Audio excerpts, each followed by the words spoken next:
The Maserati MC20 is the ultimate supercar bargain. One of the prettiest cars to come out the last 10 years. That is so quick. What's up? Hey guys, welcome back to my channel. Today we are in a Maserati MC20. I've been wanting to drive this car for a very long time. I'm a few years late, but very excited about this car because it's just so nice to see Maserati making supercars again. Today I'm actually in a different location than Tampa, Florida. I am in San Clemente, California. European Exotic Center, the exotic car dealership that I work for, is opening up a second location here in Southern California. And so I've been flown out for a couple of weeks to make as much content as I can. And I figured what better way than to start it off with an MC20 review here on some beautiful back roads, which we don't get in Florida, so this is a nice change of pace, even though traffic is terrible. Anyways, about the MC20. It was a nice departure from the Ghiblis and Quattroportes and all that stuff. However, on the used market, these have taken an absolute beating, and so I think this is one of the best, if not the ultimate supercar bargain currently on the used market. You can find these cars for $160,000, $180,000 range.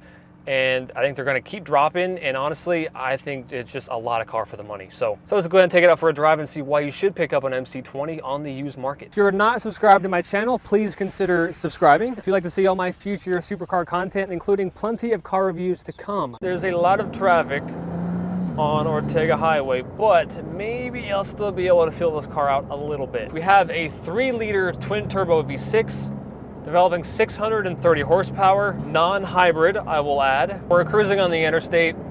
Again, I'm not from here, so I don't really know where I'm going. Throttle response is instant. Maserati does claim this is their own engine, completely their own work. And we all know that's not true. It is eerily similar to like the Ferrari SF90 Alfa Romeo Giulia Quadrifoglio motor. Sounds kind of like an Alfa Romeo Giulia Quadrifoglio. 8-speed automatic transmission. Shifts are incredibly quick, and they've engineered a slight kick into it, which I absolutely love. I hate when cars like, say, a Porsche, the gear changes are a bit too smooth and seamless for my liking. I'm not saying it needs to be like a Corsa Mode in a Lamborghini where it's breaking your spine every time you're shifting, but I think a good middle ground. You have 3 drive settings: GT, Sport, and Corsa. GT is just your default comfort road setting. Sport is one step above that, sharpens everything up just a little bit. 0 to 60 in 2.9 seconds, top speed of 202 miles an hour. And this is a car I've been looking forward to driving for quite some time, because pretty much as far as I've been alive, besides the MC12, Maserati has never made a supercar. It's all I've ever known are Gran Turismos, the Ghiblis, the Quattroportes. Like, they were just known as the cool sedan cars. And now, the fact that they have a proper supercar again is so cool to see. However, Maserati's current reputation is a bit laughable. The Maserati Ghibli has just absolutely tainted this brand. This legendary brand. You know, now you can find Ghiblis for 15 grand on the used market, and they are just, even at that price point, not good bargains. You know, it's just a rebodied Chrysler 300 beneath. The cars are just poorly built, not reliable. They sound decent. The reputation of those cars has sort of made its way into the MC20, unfortunately, which really isn't fair, because the MC20, it shouldn't be compared with those cars. It's noticeably a higher step up in quality, engineering, precision, and it's a shame because the MC20 market is also being heavily affected. This is one of the most depreciated supercars on the used market. These cars were stickering at around $300,000, and now you can find them for like 150 grand. And this is why I say this is the next supercar bargain. When these cars continue to drop, and I do believe they will hit the low $100,000 mark, from the looks alone, but not even to mention the performance, you got the doors, it's incredibly quick. Some people think they'll go sub 100K. I don't know. I mean, you know, we've seen the McLaren MP412C hit those numbers, but I mean, and this is a newer car that's most likely going to be more reliable. It's still a bit too soon to know, but you can get a car that's still under warranty for like 150 grand. And that is nuts. It is eye-openingly quick. This will keep up with a Ferrari 488. It just will.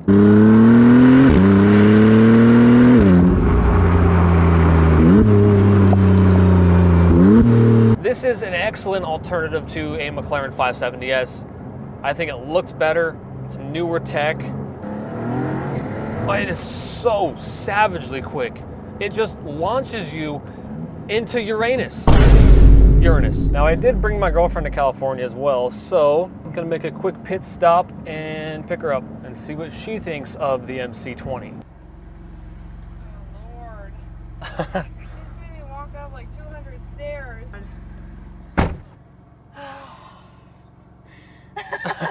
So where are you dropping me off to? Hey, this is pretty nice. Yeah, you like this? Yeah. Look at that. That's Yeah, fancy. there's no... Fancy like Applebee's on the lid. Damn, why are they so reclined? Look at this. It's quite shaky, no? Yeah, the suspension's really firm in this car. Suspension is really firm. Well, oh, Lord. Oh, a lot of carbon fiber detailing in here. Yes. Excellent observation. I like that suede-like material. I think that's nice. But I do also like the contrast blue stitch. So you like this over the 720S? Probably not.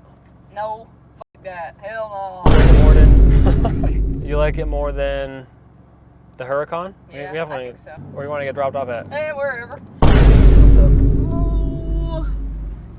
I don't care if you're dropping off, dude. When I say move your vehicle, move your vehicle.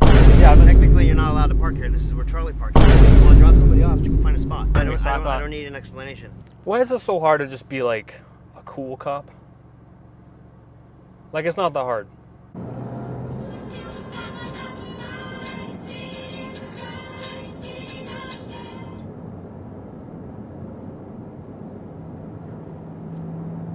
Does somebody want to explain what that was? That was kind of creepy. Anyways, this is, in my opinion, one of the prettiest cars to come out in the last 10 years. This design is absolutely jaw-dropping. It looks so good from every angle. I love that pointed nose. Some people say the back end's a little bland. I don't think so. I think it looks absolutely fantastic, especially in this red paint. It's superb. I mean, it really is. That is so quick. We were doing speeds that I will not repeat on camera. Plenty of turbo sounds. Now, the MC20 in stock form is embarrassingly quiet. It just sounds like nothing. Like, it's just weak. This car makes a McLaren sound like a symphony. The bathroom after Waffle House sounds more theatrical than this. This car does have an aftermarket exhaust on it. I don't know what kind. We weren't really able to find much info on it, but it still doesn't sound very good.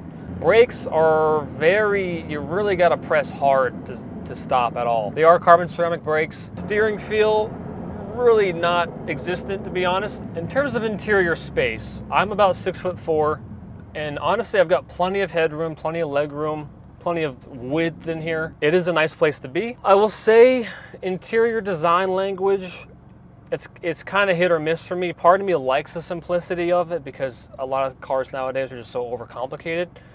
That's kind of nice to just have a simple cabin that works, but I kind of wish there was a little bit more of an exotic flair in here, let's say, to make it stand out a bit, just a bit more. Like a 720S has that awesome screen that rolls down. The Huracan has a really cool kind of bridge with the fighter jet start button. I do like the matte carbon fiber, as popular as it is now. Some of the stitching here on the door looks nice. The seats are well trimmed. Visibility is pretty god-awful, not gonna lie.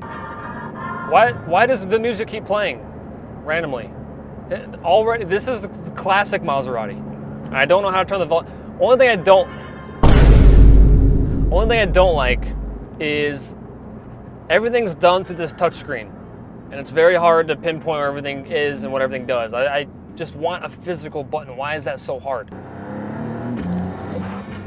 Where's the volume? Like, why is this so difficult? In terms of the build materials in here, I think they're pretty solid. I mean, sure, some of these buttons feel like they came out of a Civic, but too plasticky and just chintzy, cheap feeling. Don't know why it's so hard to just get decent quality buttons in here, but at least they probably won't go sticky and feel like they got a bunch of dried up boogers all over them. Because we all know old Maseratis, just, you put it outside for 2 hours and you come back to the car and it's just like it's covered in soda. And this car gets a lot of positive, besides its policeman, a lot of positive feedback from people. Steering wheel is very Ferrari-esque with the start button on the steering wheel. As terribly as Maserati does do some other things, they always do their paddles really well. Even like in the standard Ghiblis, they're nice big metal paddles, which just feel great to the touch, and they're on the column. There are numerous supercars that cheap out on the paddles, which I never understand because that's what you're touching, honestly, the most. So it's like, why does the R8 have these horrible Chinese feeling plastic tiny paddles? If you spent $300,000 on this car new, you are a diabolical person. Your brain needs to be frozen and preserved for future generations to study. And then if you buy the new Gran Turismo for 220 grand, you need to be kicked off the planet immediately. I'm still able to feel this car out. I mean, it is absolutely on rails, this car. It is rear-wheel drive as well. I mean, it just eats up roads. And it is a shame because some recent sales figures from Maserati have come out and it is not looking good. A lot of people suspect that this brand will not survive the next couple of years, which is sad because Maserati is special. Now we are in Corsa mode and it is an entirely new animal. Oh, this thing is stiff. Camera's shaking around, I'm sorry. Not really much I can do about that. It is really hot. I don't know why I decided to wear a sweater, but just scratch over that. If I look greasy, just ignore it. Gear changes are even more aggressive. A bit too stiff for the road. It's obscenely quick. But the more you think about it, the more you just wish they put a V8 in this thing. Just imagine this with that classic Maserati Gran Turismo soundtrack. I mean, this would be one of the all-time greats. And honestly, values probably wouldn't have plummeted as so hard. Oh my God. Revs to 8,500 RPM. I mean, I would rather have this over a 570S as much as I love McLaren. This just feels, one, you just don't see them as often. Like, I rarely ever see these driving around. And you still get the doors, right? Because Ferrari, you don't get the doors unless you're buying, a LaFerrari or something absurd. McLaren, you get the doors. Lambo, you don't get the doors unless you're buying the V12 cars. Compared to a Huracan, I mean, Huracan arguably is the best supercar you could buy just as an overall package. It's just, that is the basic choice. So I just feel like I would stand out a little bit more in a supercar, and that's kind of what you want. And this car with like some aftermarket wheels, again, exhaust, it just would look so sexy. This is not the typical Maserati that you're financing for 12 years and you bought on a budget and you go in for your first oil change and then proceed to not be able to afford the maintenance, and so then you go sell it on Facebook Marketplace. This is not that car. This is a proper supercar. The car is surprisingly heavy, actually. It's a little bit heavier than the Ferrari 296 somehow, even though it's got no battery system in it, but performance-wise, it just simply is not as good as a McLaren. It's just as simple as that. It just is not as capable. Steering feel isn't as lovely as that car. So when you buy this car, you sort of know it's not gonna be as good as anything else. But I wouldn't say it's really worse than a lot of cars either. It's just sort of in the middle. Horsepower-wise, nowadays, I mean, everything's got 1,000 horsepower and $1 million price tag. Nothing really feels very special anymore. But 630 horsepower is plenty of power for the street. More than enough power, usable power on the street, that is. Thank you guys so much for watching. If you liked the video, give it a thumbs up. Subscribe to my channel down below, and I will see you guys in the next one.